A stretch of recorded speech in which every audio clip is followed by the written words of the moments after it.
understand. Then you learn from those lessons. That's how you move forward. You don't just come in and say, y'all messed all of this up and blah, blah, blah, blah, blah. And everybody's sitting there like, well, damn, what about all the stuff that we did that was right? Understand that. Like, don't ignore the fact nobody got arrested anywhere that we've been. No one's gotten arrested. Nobody. Not one piece of property has been damaged. Nowhere. To my niggas in the world, who rock is back. Where my soldiers attack. Where the fuck my soldiers at? Where my soldiers attack. We got the real live shit. Don't run the back. To my niggas in the world, who rock is back. Where my soldiers attack. Where my soldiers attack. Where the fuck my soldiers at? Where my soldiers attack. Now I was born as a rebel, making trouble for the devil. Take this gangbang shit to a whole nother level. Can you feel me now? Armies in every city, definition of power. Players, all you really see the war is the prophecy. Survival is the strategy. Rest in peace to my comrades that's deceased. Organize the streets of time, yeah, these devils petrified of a nigga in his right mind. They tell us that we hopeless and hellbound. It's for the brothers in penitentiary jail down. I got you in my heart till the day I die. Think of the damage we can do if we bustin' high. Can you picture me low? It's a thug's rap. Political contracts and bloodbaths. From a Toulouse Shakur up in the Rockets, though they got you. I never let them stop me, the struggle continues. Now, if we do want to live the thug life and the gangster life and all of that, okay, so stop being cowards and let's have a revolution. But we don't want to do that. Dudes just want to live a character. They want to be cartoons. But if they really wanted to do something that was that tough, all right, let's start our own country. Let's start a revolution. Let's get out of here. Let's do something.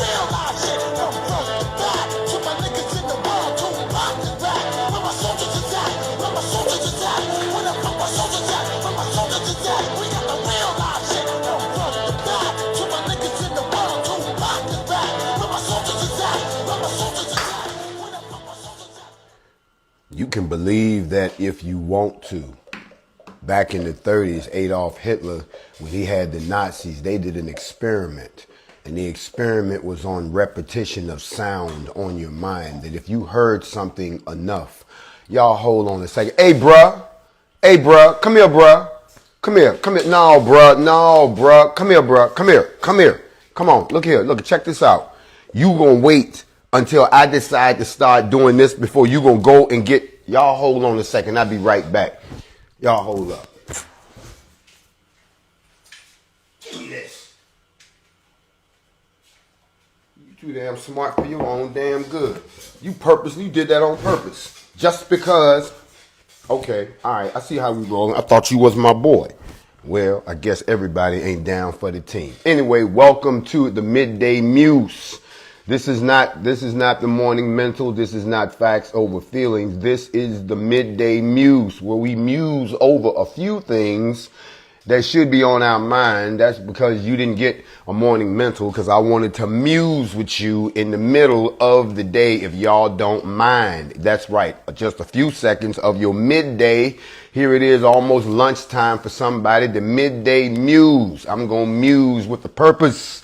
This morning, somebody said it's time to get back to the business, and I don't know who I'm talking to this morning, but I do know that a grand rising to everybody out there. And of course, I have to salute the Most High, and I have to salute all my brothers and sisters and everybody who got their seatbelt on, because I kept telling y'all that I am not Hollywood. I'm neighborhood. Okay. Don't let the smooth talk fool you. I'm straight from the hood too. I am very much as project-ish as they get. And you only going to be able to poke the bear so long before I got to show you a part of the projects I'm from. But that's all behind us now, because now we can get back to the business at hand. And before I continue, let me say this is the Midday Muse, where we muse over a few things that's going on here in the world, and then bring you up to speed on some others, no matter where you are in the world. I am so glad that you are here with us, whether you are here on the North American continent, South American continent, over there in Europe somewhere, all the way down in the motherland of Africa, all the way down through the Caribbean, all the way out there down in Australia, New Zealand. I'm feeling all y'all right about now, because we are one family. You know, the first thing I wanted to muse over this morning was that they had a headline that came out that says, now listen to this. This is relevant to what's going on in the world right now. Think about this. They said that even though there is a pandemic, and even though there's supposed to be semi-travel restrictions and regulations and all that good stuff, that in spite of all of that, according to the latest statistics, they saying that despite a sharp decrease, listen to this now, there's a decrease in air travel because of this coronavirus, that the Transportation Security Administration, the TSA, has said that the rate of guns found per passenger screened at the airport security checkpoints last month was up 3 times than last year. They saying more people are strapped getting on the plane. We're not talking about checking like they're not going to the ticket counter and checking their weapons in as checked bag. We're talking about people going on the plane with some heat. It's up 3 times. Now, who's carrying all these guns? Oh, we got the Muse over this. Because if you think about it, why all these guns? Maybe the guns was always there. No, they saying that's not the case. TSA said Monday that it discovered more than 300 guns in carry-on baggage nationwide in July, which said that's about 15.3 guns per million people. That's up. That's up actually 5%. They said 80% of those firearms was found in carry-on bags and that they was loaded. Y'all not hearing me. They getting on the plane with loaded weapons. These are the ones that they caught. Y'all remember the video where the brother and the sister the brother and the white lady got into it on the plane, and old girl pulled out a pistol and didn't nobody do nothing? She didn't get dragged off the plane crying and screaming and all. Ain't none of that happened. Privilege. Now let's flip the script. If a brother and a white woman got to arguing on the plane and the bruh pulled out a weapon, bruh, they would have came up on there with SWAT, SRT. They've been throwing gas. Innocent people would have got shot. The bruh would have, he went for his gun. They'd have shot him about 100 times. Privilege. But now this report comes out and they letting y'all know that 80% of the firearms found in carry-on bags at the checkpoints was loaded. That means you stand in line minding your business about to get on the plane and there's somebody standing in front of you. Got a bag on their shoulder just chilling, backpack, whatever. Got a loaded pistol in it. No problem. Going straight through TSA. You know why? Because if they get caught, that's one thing. But for the most part, they don't get caught. Y'all be careful wherever you are. And if you haven't seen fit to go get yourself a firearm at this point, you can let people ridicule you out of it. You can let people scare you out of it. You can let people talk you out of it. But what you better make sure is that you don't ever find yourself in this situation right here. It's always better to have it and not need it than to need it and not have it. You don't want to be the only one out there when something finally pop off and everybody pulling out everybody getting in it, everybody trying to shoot their way to their car, everybody doing whatever they doing. You the only one out there running around, what am I going to do? You ain't got no firepower, none. Now they saying that 80% of the bags that they catching at the checkpoint is loaded. Now, I'm not going to infer anything here on the demographics of air travel, but who the hell do you think is getting on planes with loaded pistols? They got to be pistols because you ain't trying to get on the plane. Ain't nobody standing in the TSA with a semi-automatic, waiting to get in. No. These are all handguns. Handguns in bags. So come on, y'all. Think about it. The officers at Atlanta's Hartsfield-Jackson Airport, which is the world's busiest, they say they found 27 guns. That's nearly 1 gun a day in July. I mean, every day somebody tried to come through with something. Every day. Now, for everyone that they catch, think about the ones that they don't. Come on, don't act like I'm the only one that's ever done it. How many of y'all ever brought something through the airport that maybe you forgot something was in your bag or you knew something was in your bag? I don't know. I'm not judging nobody, but you just wasn't sure. If you wanted to pick up that bag at baggage claim because you remembered if something was in that bag, Maybe they're going to let the bag come through because they want to know who the bag is attached to. So now you're standing there looking at your bag. Y'all, come on, don't act like I'm the only one that haven't done this. You looking at your bag. You want to go get it, but now you paranoid like a lot of other people. So everybody around you look like a cop. Everybody looks like an agent. Everybody like they, even people who are just minding their own damn business. Come on, but don't act like I'm the only one. And you standing there like, I should go get that bag. But now he look like a cop. That's damn sure a cop over there. And before you know it, finally you got to make a decision. You just walk out and leave your bag and just, leave it at that.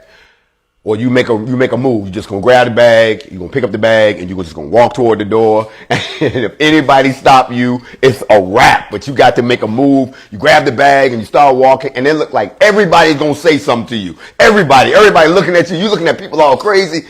When the truth of the matter is, nobody knew anything was in your bag. You remember something was in your bag, but the fact that it got through the security systems, it got through the scans, it got through whatever they do. Sometimes you get your bags back and you look and they done been in your bag. They didn't leave a note that they've been in your bag. If anybody ever had this happen, you open your bag and you're like, what in the hell? We were in your bag today. You're like, what? And it's all haphazard, but they don't put it back together. You don't even get that treatment. Your bag just went straight through from wherever it was.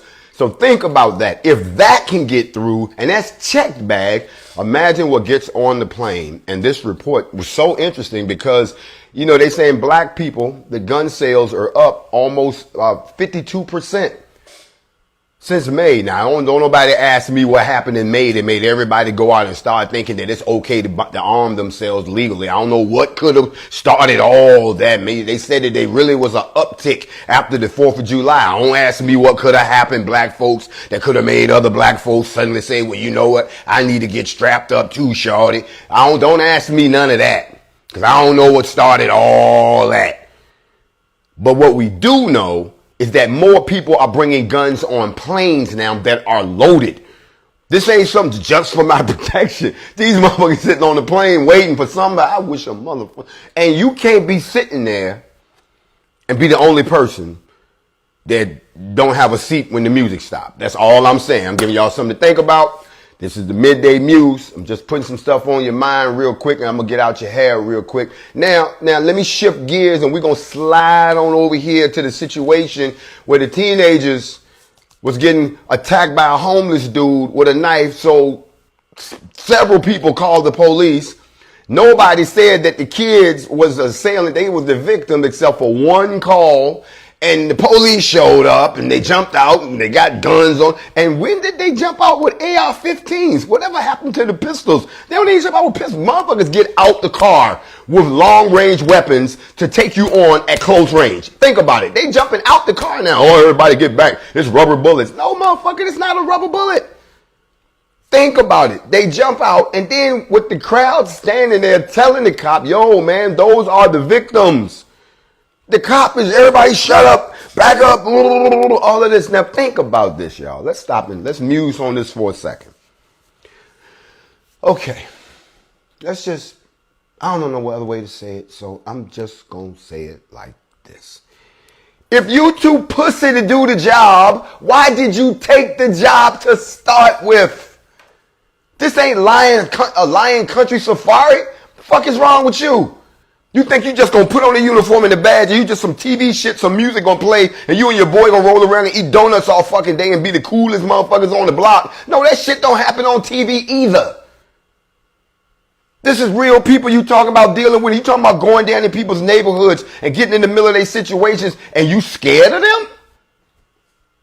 I'm sorry, maybe I must have missed something. Is there some type of fraternity or some shit like that in order for you to be a full member of the fraternity, you have to do some time on the police force? But the fraternity is anything but something that the police would even acknowledge exists. Is this what's going on? So you just got to get your time through behind the badge. And don't get me wrong, there might be some people out there who genuinely believe in law and order and they want to do their part to protect their communities and all of that. There may be some people out there. But when you have people like what I'm talking about that have infiltrated your culture, you get shit like what you see right here.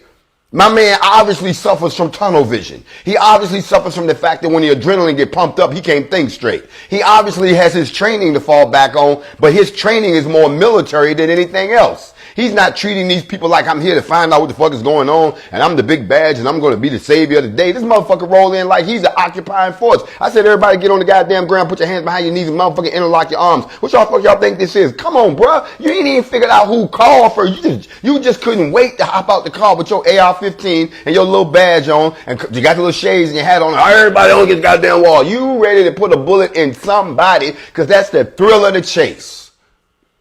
And any police officer that's sitting here listening to me right now knows exactly what I'm talking about. You get caught up in the adrenaline rush. Woo, here we go. Woo, it's like the Incredibles. Somebody said it already or took the words out my mouth. That's right, it's your hunting. Interestingly enough, though, this particular case shines light on something else. There was an article that was published in the Atlantic. And what caught my eye was that not what it was talking about. It was what the headline said. The headline said, stop training police like they're joining the military. It says if policing is to change, the spotlight must turn toward police academies where new recruits are first inoculated into the folkway of the profession. That was the opening line to that article. I knew then I was going to be there for a minute. So I put my kickstand down and started to climb down into this article because I've done time in the military myself, I could kind of relate that, yes, I see some police officers that now act like they've been through basic training or something. You get what I'm saying? And this is no knock on police officers. And this is a big salute to everyone who's ever done this in the uniform. But once you've gone through basic training, once you've had your mentality stripped away from you, once you've been reprogrammed by the training of the government, once you have learned to love, hate your drill sergeants, once you learn what you really made of on the obstacle course and going to the range and the gas chamber. Y'all remember the gas chamber? Okay, we're going to stop right here for a second for y'all who don't understand what we mean by the gas chamber from back in the day. Everybody knew that when you went to basic training, at some point you had to face the gas chamber. Everybody talked about the gas chamber. No matter what else they talked about, the gas chamber was the one thing that you knew was coming up soon. And on the day that they took you to the gas chamber, mine was at Fort McClellan, Alabama, they always try to jazz it up, but it didn't help. That's how a lot of things that we dealing with right now as a black nation, they trying to jazz it up, but we can smell what's around the corner. We can see through the cracks. We know what it's really about. But anyway, they taking us to the gas chamber, and it was down in the woods. As a matter of fact, they had a nickname on it. It was called the Boogie Hut. And I'm like, why do they call it the Boogie Hut? And, you know, I didn't understand that. But as we got closer through the woods to the gas chamber, you could hear music, and the music was bumping. The music was like, doo, doo, doo, doo, doo, doo. And I'm like, well, who the fuck is playing music out here in the middle? Basic was just like one great movie. You just got to go through the shit. Who's playing music down here in the middle of the woods? And what the fuck is that smell? Something was beginning to burn your nose. And I got a little closer, then you came around the corner and you saw the Boogie Hut. Boogie Hut wasn't that big. The Boogie Hut, it didn't have no windows either. The Boogie Hut had a couple of pipes on top of it. The Boogie Hut had a line going in and a line coming out. And I'm telling y'all this because you got to realize how we're acting as a people. The line going in was some cool brothers. You know, brothers was standing strong on their square. They was, you know, this is what they believed in. This is what they told y'all. They had people who believed them. They had their own little crowd. Everybody was together. And we were all in line because we knew that we were going this way to the Boogie Hut. And everybody was like, everybody had their uniforms tight. And everybody had their masks ready. And, you know, and everybody was talking strong. Like, yeah, man, I'm going to handle this. Ain't going to be no problem. But on the other side of the Boogie Hut, where the doors where you came out, was a different story. The people coming out of the Boogie Hut were, first of all, nobody walked out. Everybody came like ran out, and they were bent over, and they were coughing, and they were gagging, and snot was pouring out their nose, and they were crying, and someone was praying to everything that they could think of, and people was writing wills and shit. It was crazy. I'm like, oh, what the fuck happened in the Boogie Hut? That people were coming out this way. But there were people there to tell them how to be okay, to tell them, keep walking, it'll wear off. People telling them, get your breathing under control. I'm going to walk with you. You understand what I'm saying? There were people there some who had already been in, some who were actually assigned to help. And if you was having an extremely hard time, a group of people would try to help you get yourself back together. The point I'm making is, you see, we as a black nation have to go through the boogie hut. And a lot of us are going, and some of us, we ain't trying to rush the line. We comfortable where we at. But in the boogie hut, something was going on. That when you came out the other side, it might have been painful. It might have cleaned you out. It might have opened you up. It might have freed you. It might have broke you down. It might have gave you a relief that you needed. But when you came out the other side, there was people there waiting to help you get situated so that we could all move on together. And that's what we going through right now. Somebody say, what happened in the boogie hut? Okay, I'll tell you what happened in the boogie hut. So I got up to the boogie hut. I'm one of those super intelligent brothers. I rationalized out the whole situation that apparently this place must be old because the gas that's supposed to be inside was seeping out of the pores of the building. So I'm thinking it's an old building. They need to build a new one. I wonder how much that costs. That's where my mind was. When I got to the door, there's a gentleman who had a mask on who said, put your mask on, make sure you got a good seal and step inside. And that was it. It wasn't no big briefing. I'm like, cool. I put my mask on, got a good little seal and stepped inside. Yep, I stepped inside. And when I got inside, first thing I noticed, it was dark. And then when I looked around, I see a number of people standing all around the wall. And I'm like, why is everybody standing around the wall? But the line was going up, not to the wall. They were going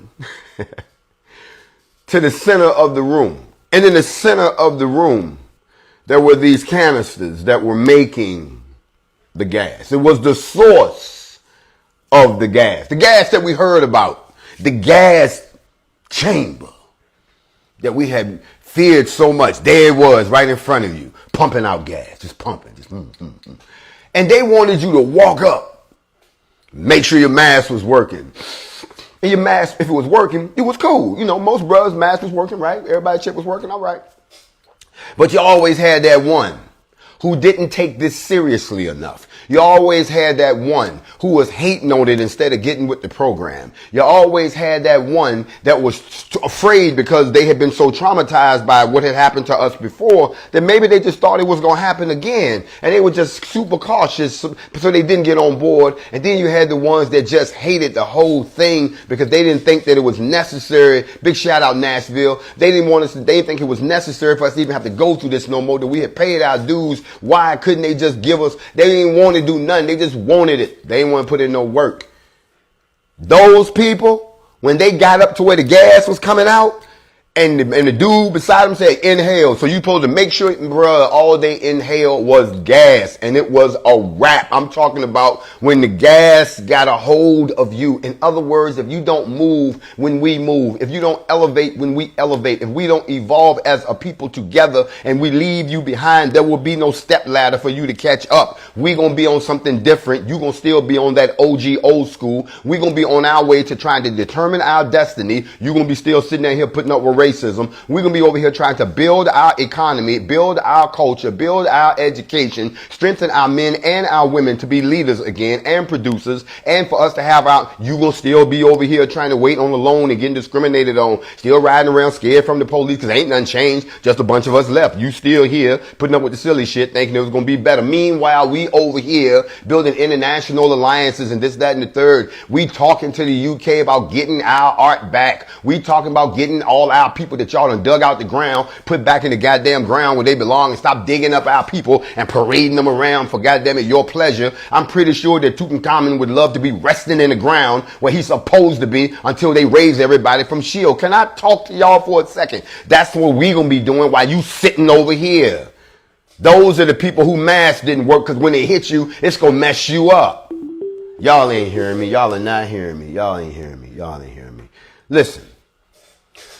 Once you got done having the gas in your face and your mask was working, they then put you over on the wall. You see, the people on the wall had to learn that once you get into the situation, now you got to be able to exist in the situation for a little bit. You don't just get to come in and get the gas in your face and then you get to leave. Nah, we don't do all that. We don't do that. Nah, we got something better in mind. What we got in mind is the fact that once you come in, you got to hang out for a while. You got to put in some work. Now, while you in there, it's probably seemed like an easy thing to do. Can I talk for a minute? But just like people in life will do, there's a guy walking around. His job is to do one thing and one thing only, and that's to take that mask off your face. And let's see if you can function in the raw. Let's see if you can function without your protections. Let's see if you can function when you can't hide behind nothing, when you have to be you out in the open for everybody to see. Let's see. That's what that's for. Are you built for this? You got to pay some dues in this. So we standing up there and we all got our masks on, and some dude comes by and he asks you a question. He said, is your mask working? You say, yeah. Is it working for real? You go, yeah. He said, he snatched the motherfucker off and he say, now, what's your name? And you tell me your name and you can leave. And you go to try to talk. And see, that's what the movement is like to a lot of y'all. When you open your mouth, it chokes you instantly. You can't get no air. You ain't nothing going down. Now, if you cool and you rest assured in who you are, you're going to hold your motherfucking breath and say, okay, it's time for me to get the fuck up out of here. Where's the door? Where's the door? Where's the door? That's what you're going to do. But you're not going to panic. You're not going to bitch up. You're not going to turn on the brother next to you.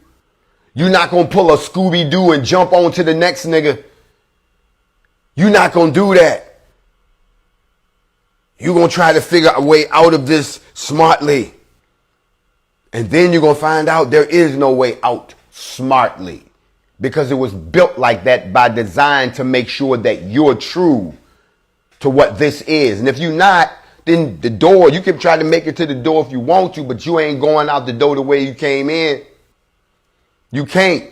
These type of circumstances change people. These type of circumstances got people arguing in their own house. These type of questions that are being arisen for what you prepared to do for the black race, what you prepared to do for the black nation, what are you prepared to do for the black army, what are you prepared to do for the black men, women, and children that need you, what are you prepared to do? Those conversations are being had right now because it's the time right now. I'm not even going to go jump to the scriptures. I want to focus on the fact that a lot of y'all are ignoring the fact that they training the police like they in the military.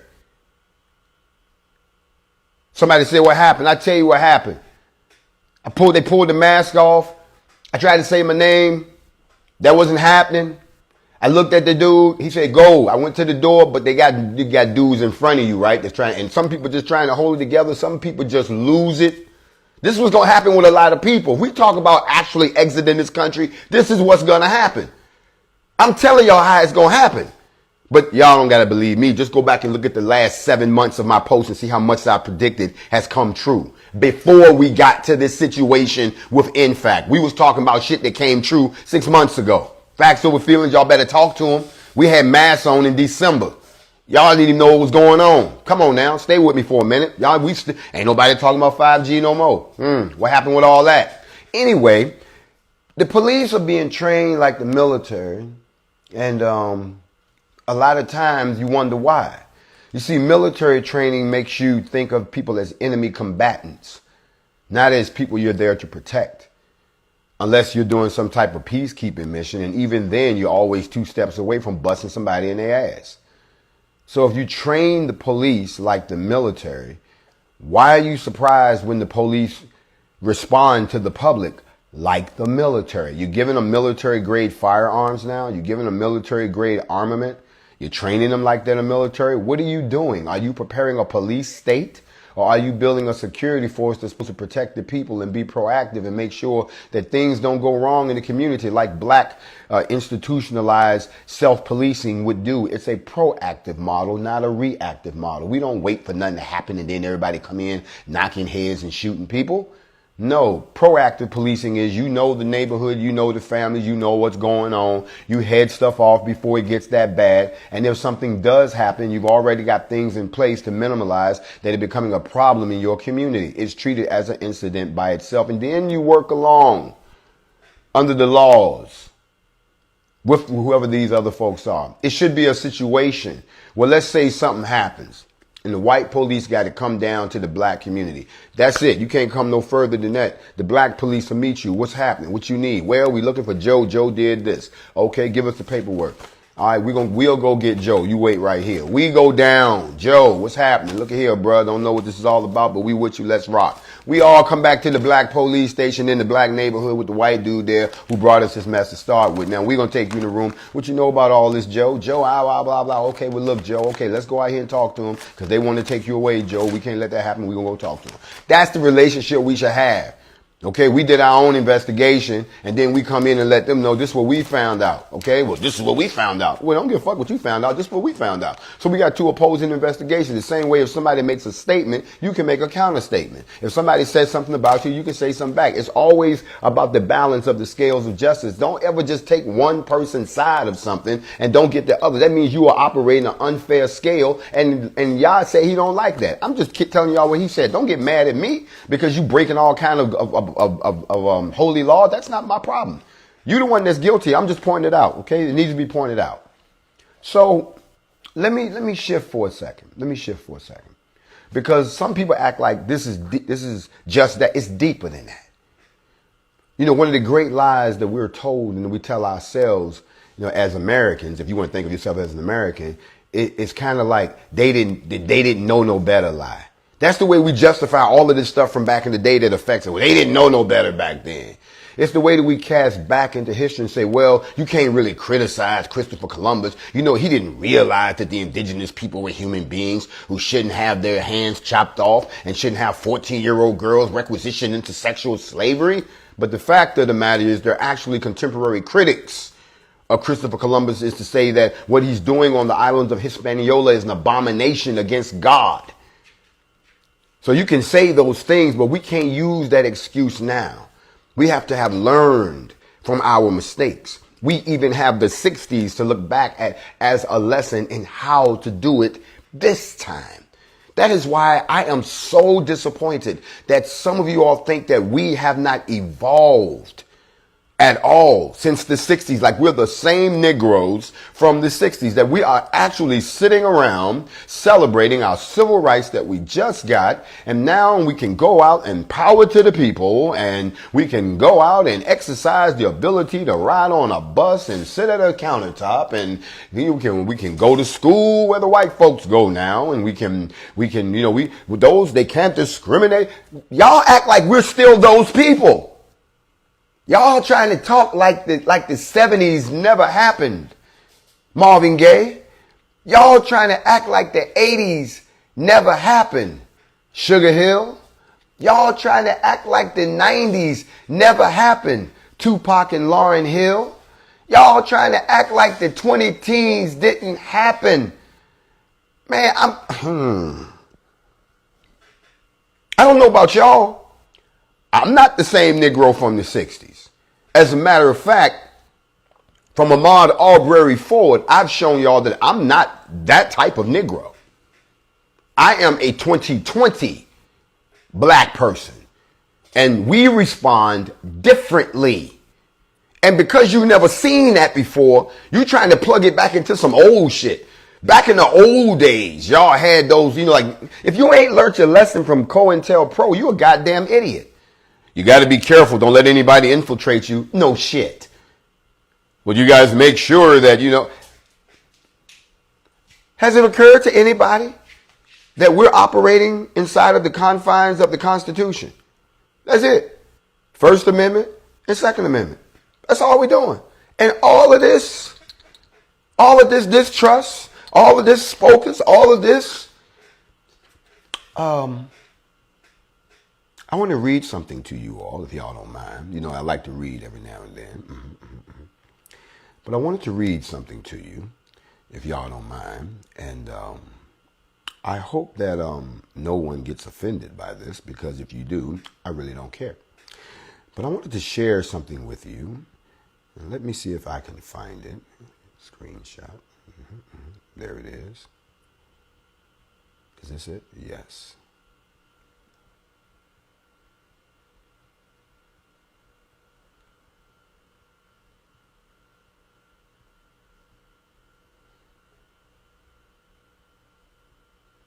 Ah, here we are. I'm just going to read what they said because I couldn't have said it any better. I'll take my glasses off for this one. I'm not going to tell you who said it, but I'm going to tell you what they said. It said, facts, family. Most proud egomaniac men are jealous of another man who is wiser, stronger, courageous, handsome, etc. than them. They see them as threats. Only humble men who are selfless leaders will recognize another leader. No need to give them energy and attention. It's a waste of time. He spoke today. They're in love with him. They fear him. That's why they waste all the time and energy on him. A good leader must be willing to follow first. GMJ waited his turn. He watched BLM show out with no results. He learned from his past leaders and watched them killed when they spoke up. He read their books. He had studied them, the system. He went to the army and served. He ran for president of the United States and much, much more. He waited his turn. He prepared himself. What have they done? He doesn't speak to haters. He speaks to his equals. They're an insult to his intelligence. People who are woke should unsubscribe from the haters' pages and let others know. We're woke. GMJ took the wheel. Now let the haters burn in hell and somebody go and butter their toast. This is the typical type of stuff that I'm getting right now from you all. You all are pouring out your soul in these notes to me. And what I find most interesting is that it doesn't, I mean, brothers and sisters, it's not just the sisters. It's brothers and sisters, that you all really understand that we are in motion and that those people who don't want to go, that's okay. We're not going to let, you can't talk us out of it. You can't turn us against it because this is not about me. This is not about us. This is not about NFAC. This is about the Most High. And if you see, they want to act like they're not in tune to what's really going on. Come on, y'all. You can tell who don't read and who doesn't. I mean, if they wanted to really hide the revolution, just put it in a book and everybody would miss it. The same way I had to teach y'all about research. We're not going to do that. We're going to continue to look at these situations right now that now affect us today, but we got to respond and stop trying to put things back into the 60s. Haven't y'all looked at the condition of the government? Do you really believe that the U.S. government is solid and as united as they was back in coming out of Jim Crow? That was the white establishment that still had to reconcile with the newly freed Negro recognized as a full human being because of the Civil Rights Act of 1964. That's the kind of government that they were already together. This government that's in a shambles right now, that can't nobody trust each other. They ain't got no leadership. All kind of crazy bills getting thrown around. People doing all kind of stuff. They just crooked. Laws is being broken. It's in a mess. This government is creeping to the end of. They ain't claiming victory on nothing right now. They just quiet. Every couple of days hiding in the bunker. Shit is out of control. The country is in a complete disarray. Racial relations have destroyed the fabric of the country. And now instead of us sitting around and seizing this opportunity for us to get our shit together and decide what we're going to do and pool our resources and maybe, get out of here or build something. Some of us, and I got to be fair. I never thought I'd hear myself say this, but I'm going to be fair. I'm going to be fair right here for a second, y'all. Y'all got to rock with me. You have to look at black people on a whole as someone who's been in an abused relationship, an abusive relationship. They've been beaten. They've been raped. They've been lied on. They had their property stolen.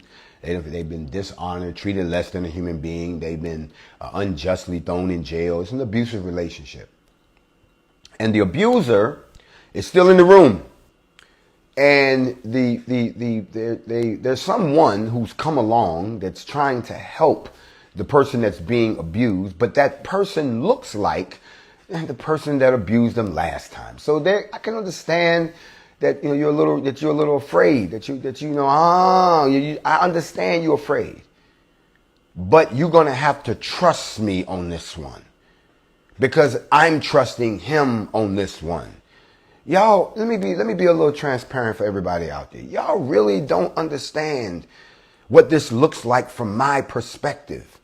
3 months ago, I was just in quarantine like the rest of y'all. 3 months later, I got people walking up to me saying, how does it feel to be the new Malcolm X? And I'm looking at them like, I don't see it that way. I'm just doing what I feel I have to do. It's inside of me. I can feel it. It won't let me just turn the TV off and turn my back and be like, that messed up. I can't do that. I got to get up. I got to go. I got to do something about it. And all this stuff that done spun off of it, I really don't care about all of that. It's amazing to me to watch it happen, but that still doesn't mean I'm not going to do what I said I was going to do. Y'all don't seem to get it. Those people in Louisville wasn't following me because I'm like, come on, y'all, let's go down here so we can fuck some shit up. Y'all don't seem to get it. They weren't following me. I was going down there on my own. They was coming down there on their own too. Y'all just see a bunch of people on code. Speaking of which, NFAC, on standby.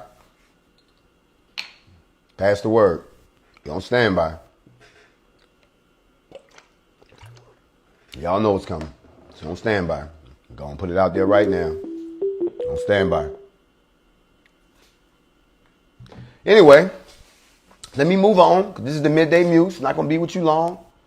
Just want to come through the middle of the day and muse with you on a few things. I want to shift for a second because somebody was asking me, they were asking me about this whole piece about how this ties into several religions, not one religion, several religions intertwined. A lot of religions have these commonalities that they like to ignore. They just want to focus on the uniqueness of their particular practice. Well, you know, we're special because we're the only ones that have continuous high praise, because it says right here that you will continuously praise me. I'm like, okay, so you built your whole religion on just that one verse. But what about all the other commonalities you have with all the other people? And you go, well, no. Those things are natural. Nope. You can't tell me that we got the same God, but we have different messiahs. I can't understand that one. You can't tell me that my God, since you said it's my God, you gave it to me, that my God told you that I'm to be in a backslidden state. You can't show me that. Show me where he said that. And I don't want to see your version. Show me the original text where it is written. And if it's not in a language that you understand, tell me what language it is and I'll go learn that language. I'll learn Aramaic. I'll learn Greek. I'll learn Hebrew so I can go read it as it was actually written so I can understand which word was actually used. See, you can change one word, change the whole context of the sentence. So it changes the whole message. So when you tell me that someone has interpreted something, that means that they put it in their version. No, I don't want that. I want to know exactly how it was said. See, that's the problem with a lot of people on social media. It has given rise to what I call the keyboard coward. These are people who will type things that they will never say to your face. These are people who will spew the ugliest thoughts, but in your presence, they're the nicest people. See, that's because they can put the words out, but you can't convey the emotion. You see what I'm saying? I don't know how you meant that. So you could be saying it in a real passive way. You could be saying it in a sarcastic way. So I'm always open for someone, anybody, to come talk to me in an open forum if you have some concerns. I heard somebody say that why hasn't anyone reached out to you? I asked myself the same question. My name is in your mouth, but you ain't talked to me. Man to man, woman to woman, adult to adult, when you have a problem with somebody, if nobody ever told you, you either pick up the phone or you go see that person. That's how grown folks handle business. But don't play with children, because children will dial 1-800 Child Protective Services and have your ass locked up. So I don't play with children. But I do find it interesting that when people ask me about the intersectionality of all these different religions, then I have to say, you do remember that it states in chapter 11 in the book of Jubilee, where it talks about the sons of Noah who began to war and to shed the blood of men on earth and begin to eat blood. Y'all remember that. Y'all like to talk about all of these festivals and rituals that we should be keeping, but you never seem to want to crack open the book of Jubilee with Yahweh's name restored. Let me go ahead and crack it open for you real quick. You thought you was going to get away. No, we're going to slide into this morning. It says right there that in the 35th Jubilee, in the third week in the first year, Derud took to himself a wife, and her name was Orah, and the daughter of Ur, and the son of Kesed, and she bare him a son, and she called him, his name was Sarai, and in the 7th year of this week of the Jubilee. We in the Jubilees for a minute. See, I just got deep. You're going to have to stay with me. This is not the slave master's Bible. No. We can't stay there, because there's how you got deceived. And then the sons of Noah began to war on each other, to take captive and to slay each other, and to shed the blood of men on the earth, and to eat blood, and to build strong cities and walls and towers. And individuals began to exalt themselves above the nation, and to found the beginnings of the kingdoms, and to go to war against people, and nation against nation, and city against city, and all began to do evil. Damn it. Sound like I'm talking about today, don't it? It goes on. And to teach their sons war, and they begin to capture cities and to sell male and female slaves. See how everything is 360 degrees in a ball, and we come back, and they made to themselves molten images. And they worshiped each the idol and the molten image which they had made for themselves. And they began to make graven images and unclean images, and malignant spirits assisted and seduced them into committing transgressions and uncleanliness. Did y'all hear what the man said right here in the book? Listen what they said. Malignant spirits assisted them. They said that they had the help from the spirits, the souls that were left over from the Nephilim, who were birthed from the union between women and the fallen angels. Can I talk to y'all from the original text for a minute? They say I talk too much about the Most High. What do you mean I talk too much? You don't talk about him at all. So if I decide in the middle of us breaking down some worldly matters to show you that the root of why we do this goes way, way, way back, since everybody want to claim, well, we're the descendants of the 12 tribes. And then you can always tell the tribes came from Shem and this, that, and the third. Okay, but do you know the politics of what was going on at that time? Do you understand the mindset and the context of what was going on in those days for you to think yourself to be equal to them, when in actuality you should have evolved and should be better than them, instead of acting like you still are just like them? And I'll talk to y'all for 2 more seconds. We're on the midday Muse right now. Now, I bring that up just to illustrate to you that there's nothing that's happening today that hasn't happened before. The only difference is everything continues in a cycle. But when it's time, when the clock says, and I will give you signs and wonders in the sky. You paying attention to the sky, right? That means it's a warning. Get ready. Here it comes. This ain't the time to get your mind blown. This ain't the time for you to get scared. You need to find your space in this place and get ready. What are we getting ready for? Whatever your ancestral spirit is telling you. Everybody's getting a different message. Some of y'all not getting the message at all, and we know why. That's the issue. You ain't nobody talking to you. You're not getting no visions. You still lost in the sauce. Because you don't seem to realize that it's not too hard to figure out who your father is. Not your physical father. Your spiritual father. It's not too hard. That's why you're being exposed, all of you, because it's easy to fool the people in the absence of the master. But once the master manifests itself in the presence of the people and their souls begin to illuminate because they're in the presence of the master or his messenger, then all of a sudden, those of you all who are not of that lineage, who are not of those 12 tribes, who came from what they call the caste of the other men, then you won't glow. You will be turned into what you always have been, our adversary. It's not about your skin color. It's the color of your soul.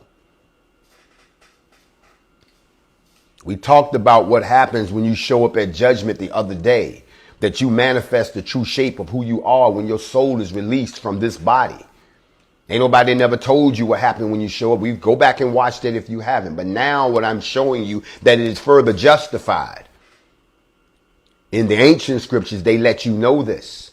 They keep telling you it is not about what you see out here on the outside. It is about the soul that inhabits on the inside. And everything you do is shaping your soul for its ultimate form. I know some people who got released the other day when they told me, they said, you helped me out because I had a relative that was very deformed and their body had become a prison to them. But then hearing what you were talking about in the scriptures where it says, once you pass through the filter, the true form of your soul was beauty. This person was so beautiful that even the brilliant ones were dazzled by, wow, look at this. That the Kodesh Matakim, whose job it is just to shine, that's what they do. Even they was like, damn, they shining. That's how beautiful they was. Your soul is what I'm talking about. But some of y'all don't get that because you're not the children of the king. And there's nothing wrong with that. But what you don't do is turn around and try to attack the movement of the kingly people. You see, because we're not the ones you're going to have to deal with. You're going to have to deal with the Most High. That's why there's a spirit of karma floating around the world right now. It's on its 33rd revolution. It's still just stuff is getting exposed on the regular. Y'all think the stuff is popping up now. Remember what they say, when you point one finger at somebody, 3 are pointed back at you. So that means somebody is on their way to a fall. Pride always proceeds to fall. I want to thank the viewer that sent me a note that says, I've been following you for a long time and I have watched your evolution. I just want to warn you that, it sounds like the people are more into you than they are into Yah. So if you could tone it down, because some people are getting a little, they're idolizing. So I'm like, listen, I'm pretty sure that when they decided to go get Yeshua and do what they did to him, hung him on a tree, because that's what the original Hebrew word says. It doesn't say anything about a cross. Don't go do your research. Don't get mad at me. That when they hung him on the tree, because they've been hanging us on trees, it seems, for thousands of years, that the people were in love with him, and he was in love with them. They loved him. He could come to your house, kick back, recline, and then while he added work, a couple of miracles for you if you need one worked. But at the end of the day, what someone actually said was, we want the gift, but we don't want the box that it came in. And you can't separate the two. So you too have to remember that we are in a place where we're not proud of what we're doing. We're doing what we're proud of. That's the difference. You see, we have to be proud of the black race again. We have to be proud of the black man again. We have to be proud of the black woman when she walks in the room. We have to be proud of the black family again. Proud of the black community. Proud of our contributions to culture. So that's what we're working hard for. We're not trying to be proud of who we are. We're trying to be who we are because of what we're proud of. That's when we build our racial esteem. See, y'all got great personal esteem. Y'all know that. I've told you this. Ain't nobody do nothing to y'all. Y'all proud of yourself, but you have low racial esteem, and it's starting to raise now. And you know how you know it's raising? Because they getting upset. Somebody said this to me the other day, and I'm going to share it with y'all. And I was called up by an elder, and the elder said to me, I just thought I called to let you know that you don't pay them fools no mind, because we've been saying this stuff to them for years and they didn't pay us no mind. You think they paying us some mind now? Yes, they are. You got their attention, and everything that we ever wanted to say, they're listening now. Why? Because y'all done got organized and picked up some guns. Everybody who's hating on that fact, then you need to go and jump off a bridge, because we finally got a few things and we can probably get some more. We got some transparency in the Breonna Taylor. Did y'all forget about Breonna? This is about Breonna. We got some transparency in the case, and we can see that every day they busting their ass trying to get that case closed down and get us a resolution. We looking over here tomorrow, the Arbery, they still throwing charges at these motherfuckers over here. We don't motivated them so much, they still throwing stuff at them, okay? The point I'm making to you is this. The person had to let me know Y'all stop being negative by default and celebrate some of the victories that we've had. Then we can talk about the negative stuff. Stop digging around in mess because you're messy. Don't do that. Let us celebrate the victories. Let us remember what happened at Stone Mountain. That was history making, black people. Let us remember what happened in Louisville, Kentucky. That was history making, black people. Let us remember that during that time, there were people in their 80s and 90s who cried because they said they thought they would leave this earth and never see anything. Don't let people rob you of the moments that you can feel good about yourself because they want to get you focused on mess and burn up all of your bandwidth on negativity. Understand this. I find it very interesting that a lot of the stuff that I've read, none of it is about Rihanna. All of the stuff I've read, all of these people running around, you know, having these discussions, but none of them are talking about, well, how do we get justice for her if that's not going to work?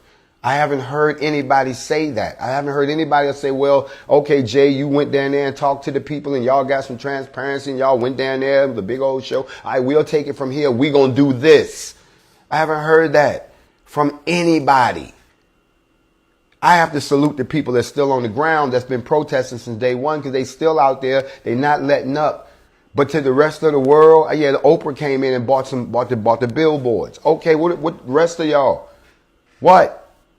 So why, I mean, come on now. This is what I'm getting at. The whole thing is celebrate the victories that we've had before y'all so quick to be so negative. Don't y'all hate when y'all do something and then the first time somebody come to you, well, how do you think we did? And the first thing out their mouth is something negative?